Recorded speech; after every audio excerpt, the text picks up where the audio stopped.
So guys, we are live from my craft room. I will do a room tour once it's actually all together. I haven't hung the blinds yet, which I will also be filming in front of me. You guys will get to know.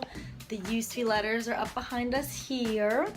And you get a little sneak peek of what today is about. I got a new sewing machine. I will show you. I have been using the JCPenney Quilt and Craft.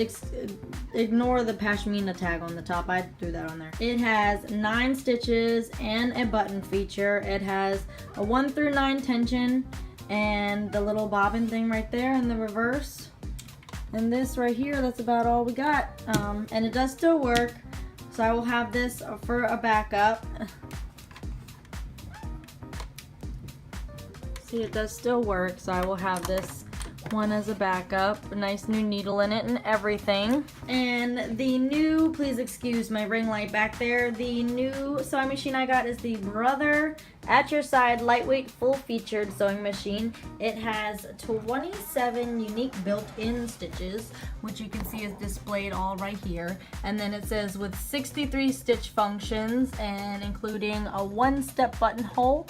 And then it says jam resistant, which I don't think anything's jam resistant, and it's got a 25-year warranty and a DVD if I don't know what I'm doing, although I do and I'm so excited.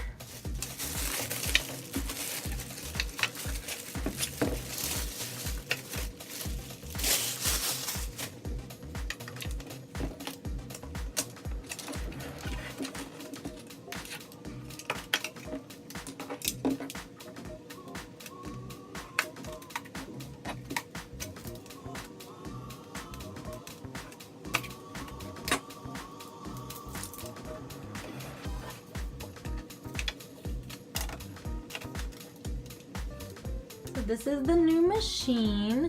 Like I said, please ignore the ring light in the back. The lighting in this room is really bad to record in. So I have all these threads over here ready to go. And let me show you guys my, hold on, I got some projects here, little sneak peeks. Let me show you guys what I keep on my sewing table when I'm doing my projects. So of course you always want to have your self-healing mat, your ruler, and I have a rotary cutter here. And the biggest tip that any seamstress can give another is that you never use your scissors on anything other than fabric. Fabric scissors are for fabric. So like I said, this is my old machine. I have a little bobbin donut here. I need to wrangle up all of my other bobbins. That is a dark gray packed bobbin right there. I bought 2 new quilter's pencils. I have a string thing for if I don't hook the thread up to here to hold it while I'm sewing. I can put it in this and it'll keep the line straight. I also have my craft box, which has, you know, pins. I have the little scissors for the seams, for the thread, a replacement blade for my rotary cutter, some more scissors, a little thumb thing, you know. I have a bunch of rickrack there in the bottom, more pins, and I have my pin cushion up here that I use a lot. Hold on, I can move this. I like to use all of these when I'm doing the border and kind of finishing up on quilts with that last fine stitch. I like to use those, and then I have, hold on. And then I have some of my bigger spools of thread up here to actually sew with. I feel like I should do a quick review to string the machine. You always put the spool of thread there. You bring it around this little knob here, and it tells you on here. You go around, and then you go down, and then you hook down here, and you come back up. You hook in there, you go back down, and then you always want to go in through your needle, and then have the thread under the presser foot. And this one is a top loading bobbin. It already came fully loaded, so I'm gonna get started on something, guys. Ignore my burnt ironing board cover. That's gonna be one of my next projects, to sew a new one of those. But this is the next project I'm going to do. I already have, hold on. I already have an entire blanket quilted. Hold on. I'm going to be working on making a 2-sided throw pillow with this patchwork that matches this quilted blanket that I have already made. All I have to do is get brown fabric for the border and for the backing, and you know, get the batting and quilt it. I'm gotta you know, actually quilt this, but I'm going to work on the throw pillow right now just to kind of save some time. So I'm just going to go through really quick how to piece things together. I have a row of squares right here, and I have my middle seams pinned. So what you do is you always have it on the seam you're going to be going down, and the ball of the pins are on the left. That way when you're going through, when you're going through the machine, you can just pull the pins out before that needle hits your safety pin. Because you don't ever want that needle to hit this needle, because that needle can break and it can fly wherever, and that's very unsafe.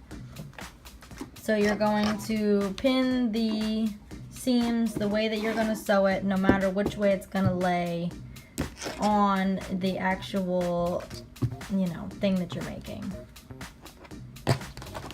So here are my 3 together. I'm going to sew all of the sides and then show you how to make it a big block. And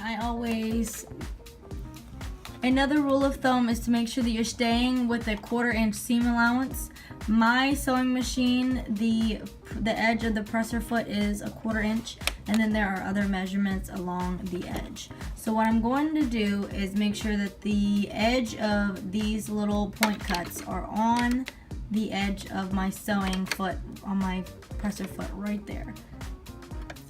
You may get different advice from other sewing machines, from other seamstress, but I put down the presser foot lined up where it needs to be. Then I put my needle, my threaded needle, into the fabric. I make 1 stitch. Then I will sometimes remove this pin a little bit and start following through.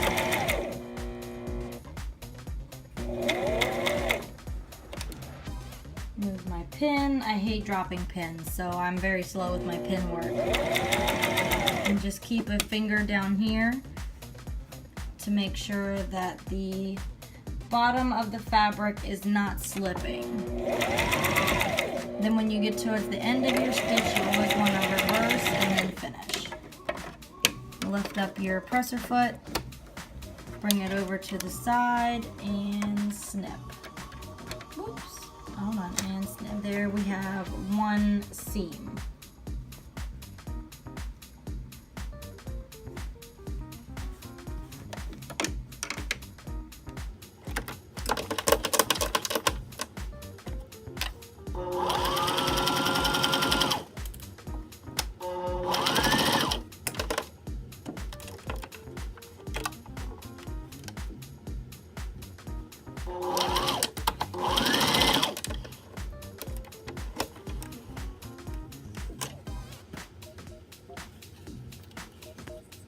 Now you can see the one side of the pillow I've already pieced together and pressed, and these are my next 3 rows to piece together into this square. So now I have my column, and I'm going to make this seam look like this seam, nice and pressed open.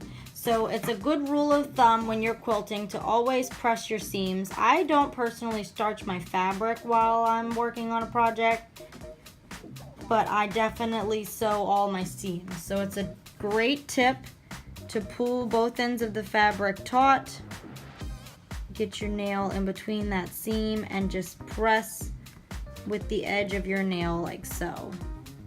Whoop. Come on. Yeah, so just press that seam open.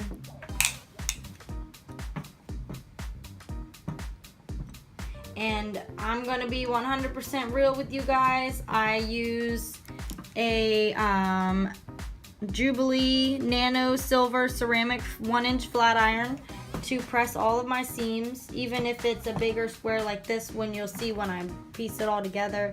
I mean, you can bunch up the fabric into the back here of the flat iron and get all of that.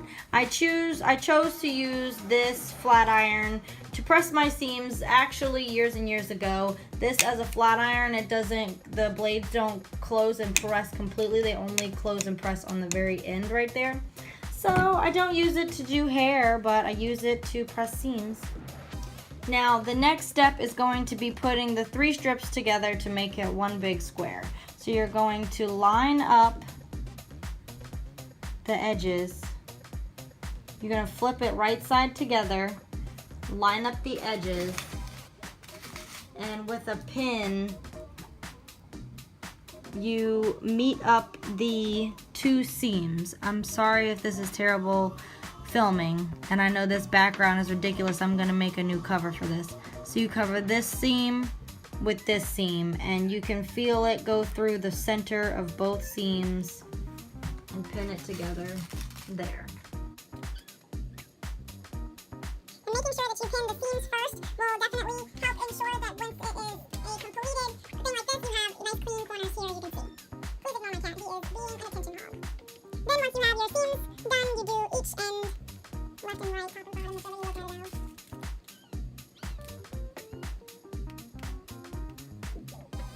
Just like that.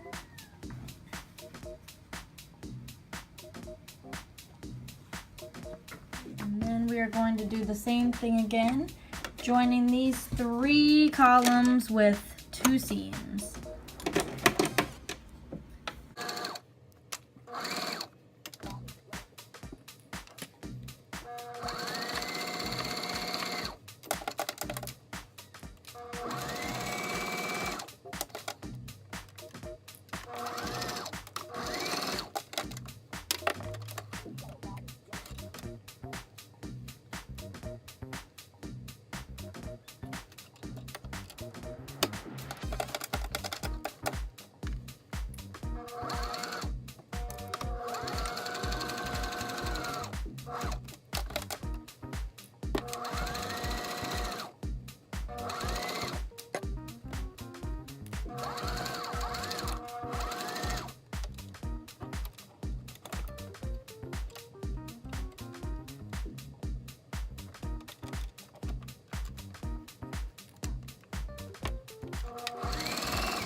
Now let's press these seams.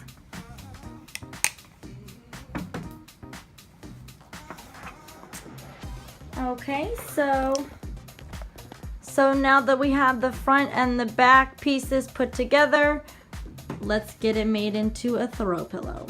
Now, of course, the next step is taking both sides of the pillow, front and back, putting them right sides together and pinning around 3 sides of the fabric. You're gonna sew a straight line all around there and then stop so you can stuff it.